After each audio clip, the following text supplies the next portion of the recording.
Di awal film, kita diperlihatkan seorang wanita terburu-buru memasuki kampus. Wanita itu bernama Simon.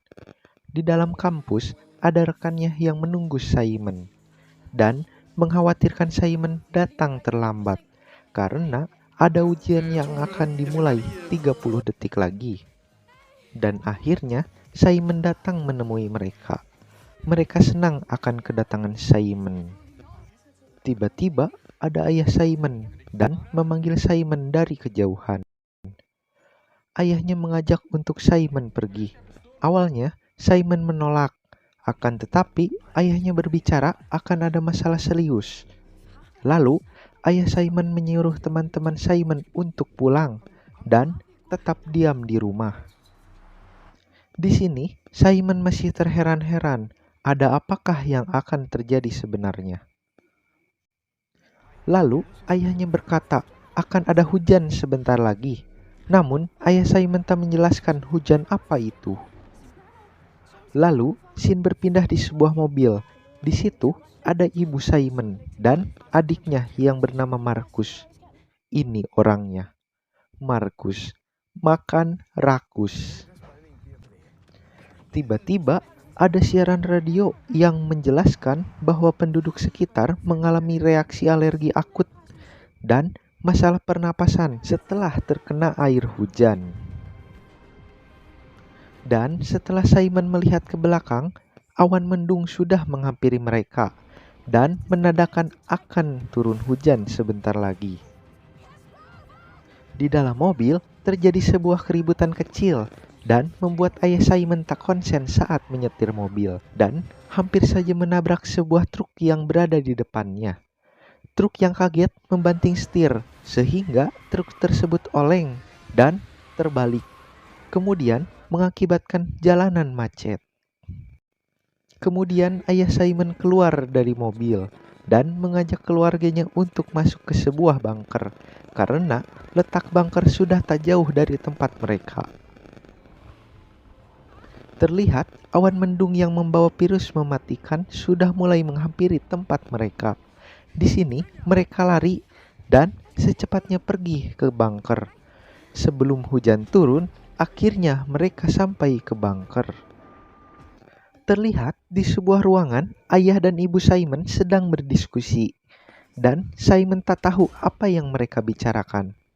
Setelah ayah Simon keluar, ia memberitahu bahwa ada sesuatu di dalam hujannya, yaitu virus pembunuh. Dan ayah Simon bilang bahwa ia akan pergi keluar dan mengambil sesuatu. Dan ia akan menyelamatkan orang-orang yang berada di luar sana. Awalnya, Simon menolak ayahnya untuk pergi. Akan tetapi, ayahnya meyakinkan bahwa ia akan kembali. Akhirnya, Simon menyetujuinya.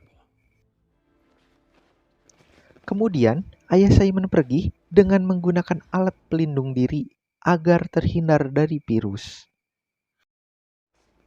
Lalu, Simon melihat di sosial media bahwa teman-temannya sangat panik dan ketakutan terhadap apa yang terjadi di luar sana, di mana mereka mengatakan banyak orang yang mati dan sakit pernapasan setelah bersentuhan dengan air dan mereka tidak boleh keluar dari rumahnya. Jika mereka keluar, maka mereka akan mati sia-sia. Akhirnya, mereka hanya bertiga di dalam bunker tersebut, di mana hanya ada ibu, Simon, dan Markus. Tiba-tiba ada seseorang yang menggedor-gedor pintu bunker. Simon dan adiknya mengira itu adalah ayahnya yang butuh bantuan. Akan tetapi, ibunya mengatakan itu bukan ayahnya, dan tidak mungkin ayahnya kembali secepat itu. Di saat ibunya sedang asik membuat makanan untuk anaknya, alangkah terkejutnya, ibu Simon melihat mereka sudah tak berada di tempat. Ternyata Simon dan adiknya sedang berusaha membukakan pintu bunker. Di sini, ibunya mencoba menghentikan mereka. Akan tetapi, ibunya sudah terlambat karena pintu sudah terbuka dan ternyata itu bukanlah ayahnya. Terlihat orang itu sudah terkontaminasi oleh air hujan. Kemudian, pria itu mencoba menarik Markus Akan tetapi Simon menarik kembali Markus. Di scene ini terjadilah tarik-menarik antara Simon dan si pria gendut. Sontak saja ibunya langsung keluar dan mendorong si gendut hingga tersungkur dan rela berkorban nyawa untuk anaknya. Pada akhirnya, ibu Simon terkontaminasi oleh air hujan, sehingga bisa dipastikan cepat atau lambat ibunya akan modar juga. Akhirnya, mereka menutup pintu bunker dan hanya tinggal berdua saja di dalam bunker sambil larut dalam kesedihan. Di sini terlihat Simon yang depresi akibat kepergian ibunya dan ayahnya yang tak kunjung pulang juga. Dan film pun baru dimulai. Di sini nih terlihat Simon yang melihat adiknya tertidur dan muncullah ingatan masa lalu di mana tampak Markus yang sekarat akibat penyakit yang dideritanya. Di sini, ayah dan ibu Simon berdebat karena ayahnya menolak menyuntikkan sesuatu pada tubuh Markus. Akan tetapi, ibunya meminta agar hal itu dicoba. Namun, ayahnya takut itu akan memunculkan mutasi baru. Di sini, tak dijelaskan apa yang akan disuntikan pada tubuh Markus dan entah penyakit apa yang diderita oleh Markus. Lalu, scene berpindah pada Markus yang bermain tablet ayahnya. Dan di sini ia menemukan bahwa terdapat bunker lain selain bunker yang mereka tempati. Kemudian, Simon mencoba menghubungi bunker tersebut. Akan tetapi, sinyal yang tidak cukup kuat untuk berkomunikasi. Lalu, mereka mencari sesuatu di gudang dan mereka melihat sebuah alat komunikasi. Ya, seperti radio jarak jauh gitu. Dan mereka mencoba menghubungi seseorang yang mungkin saja masih hidup di luar sana. Hal itu pun berhasil. Mereka tersambung dengan seseorang yang bernama Philip. Philip bersembunyi di ruangan bawah tanah rumahnya. Dan ia mengatakan bahwa di luar sana sangat mengerikan. Banyak orang yang mati akibat hujan misterius tersebut. Kemudian, Simon meminta tolong pada Philip untuk menghubungi ayahnya. Dan ia memberikan nomor telepon ayahnya kepada Philip. Dan sambungan pun terputus.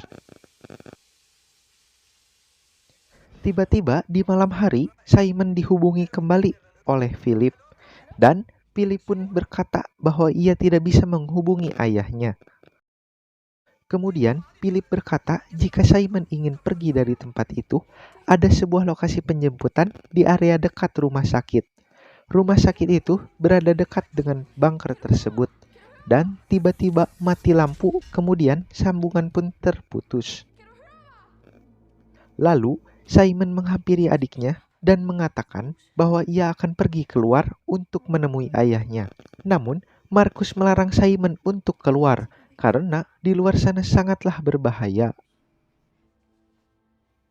Lalu scene beralih ke masa lalu di mana ayahnya menelpon seseorang dan mengatakan akan melakukan sebuah simulasi percobaan. Terlihat di layar monitor ada sebuah lambang dan bertulis Apollon. Nampaknya ayah Simon bekerja di perusahaan tersebut. Kemudian, ayah Simon menyuntikkan 100 mg serum pada tubuh Markus. Di sini tidak dijelaskan apa maksud dan tujuan ayah Simon menyuntikkan serum tersebut. Lalu, adegan kembali menampilkan Simon yang melihat adiknya tertidur dan ia memutuskan untuk pergi keluar.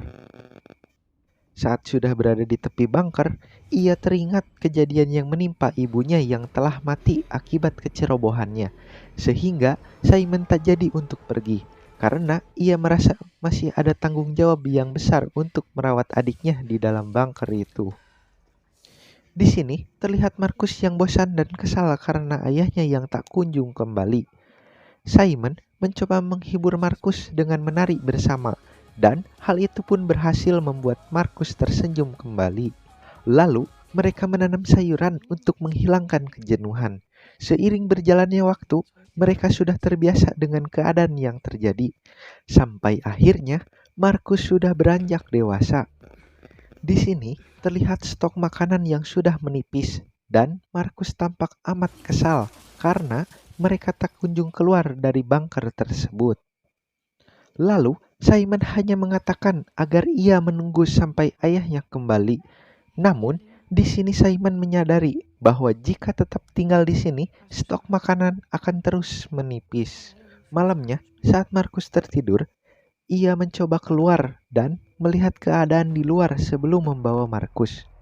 Kemudian, Simon berjalan dan menuju rumah sakit yang menjadi tempat penjemputan 5 tahun lalu. Semua bangunan dan mobil ditinggalkan begitu saja oleh pemiliknya yang sudah mati. Saat Simon sedang berjalan, nampak ada seekor rusa di sana, dan dapat dipastikan bahwa virus tersebut hanya menyerang manusia. Sesampainya di rumah sakit, alangkah terkejutnya ia melihat banyak sekali mayat yang bergelimpangan di sana.